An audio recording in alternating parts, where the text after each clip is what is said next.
Olá, queridos, paz a todos. Pastor Jefferson aqui falando mais uma vez e hoje gravando o vídeo que equivale ao dia 6 e ao dia 7, porque como vocês perceberam, ontem não teve vídeo.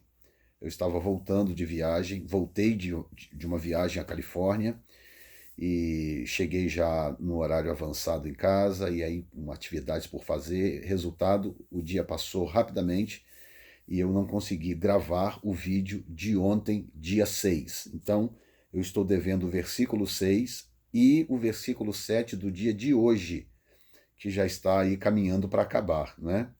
Portanto, esse vídeo equivale ao dia 6 e ao dia 7, e amanhã postarei o vídeo do dia 8. Bom, em primeiro lugar, eu quero celebrar o fato de estarmos concluindo a primeira semana.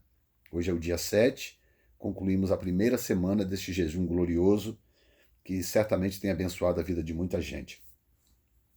No versículo 5 eu falei sobre o qual, noutros séculos, não foi manifestado aos filhos dos homens, como agora tem sido revelado pelo Espírito aos seus santos apóstolos e profetas. E aí eu falei como que Deus trabalha com estações, né? Deus tem uma agenda e ele trabalha em cima desta agenda.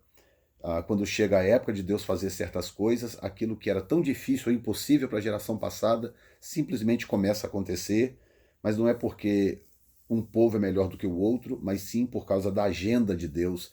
Deus trabalha em cima da sua onisciência. E aí o versículo 6 diz: a saber que os gentios são co-herdeiros e de um mesmo corpo e participantes da promessa em Cristo pelo Evangelho. Aqui tem uma informação maravilhosa, que é o fato de que nós, que somos gentios, portanto não judeus, fomos ainda assim, pela graça, pelo Evangelho, fomos enxertados em Israel. Enxertados, como diz Paulo no capítulo 11 de Romanos, nós somos jambuzeiros bravos e fomos enxertados na boa oliveira. A boa oliveira é Israel, que representa o reino, não é? E nós, povos e nações pagãs, né, que no Velho Testamento essas nações eram tratadas como pagãs e como impuras, né? Mas Jesus veio, morreu, pagou um preço e mudou a nossa história, mudou a nossa sorte, e agora nós somos contados juntamente com Israel como parte do reino de Deus. Por isso, no versículo 6 ele diz, ele está falando lá em cima do mistério, da compreensão que ele tinha desse mistério no versículo 4, e no versículo 5 ele diz que esse mistério estava oculto das outras gerações, mas que agora estava sendo apresentado ou revelado pelo Espírito, né, para aquela geração que ele estava vivendo. E aí ele diz que mistério é esse, a saber que os gentios são co-herdeiros de um mesmo corpo, co-herdeiros e de um mesmo corpo, e participantes da promessa em Cristo pelo Evangelho. Então, o Evangelho tem esse poder de transformar quem não é filho de Deus em filho de Deus. Quem não é herdeiro, transformá-lo em herdeiro. Só o Evangelho pode fazer isso. E o verso 7, que equivale ao dia de hoje, ao dia 7, ele diz, do qual fui feito ministro, pelo dom da graça de Deus.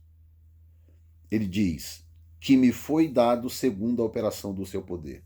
Esse versículo é tão poderoso que não daria para comentar num vídeo tão pequeno como esse. O ideal seria ter um tempo para desmembrá-lo, mas não, nós não temos esse tempo, pelo menos no propósito aqui do jejum.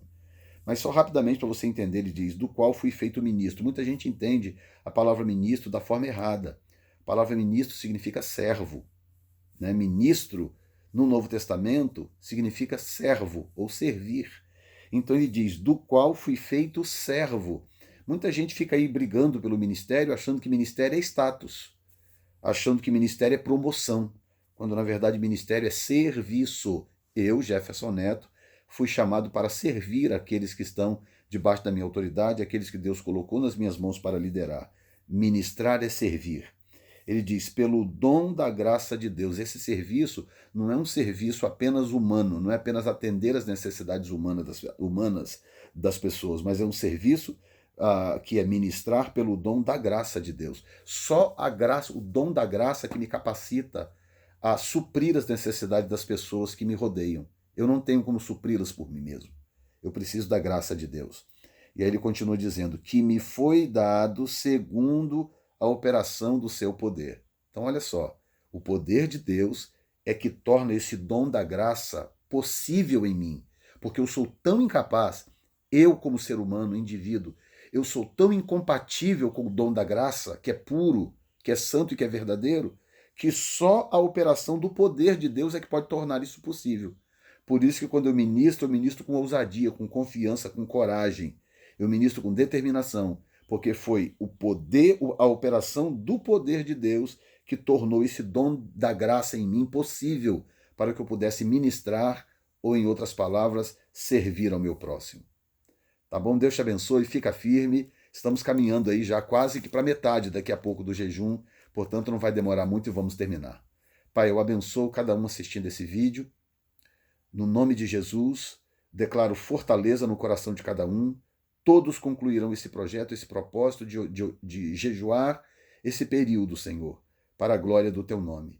E que venha a tua presença, que venha a tua glória, que venha o teu mover no nosso meio, porque estamos esperando em nome de Jesus. Amém. Deus abençoe a todos. Até o vídeo de amanhã, o dia 8.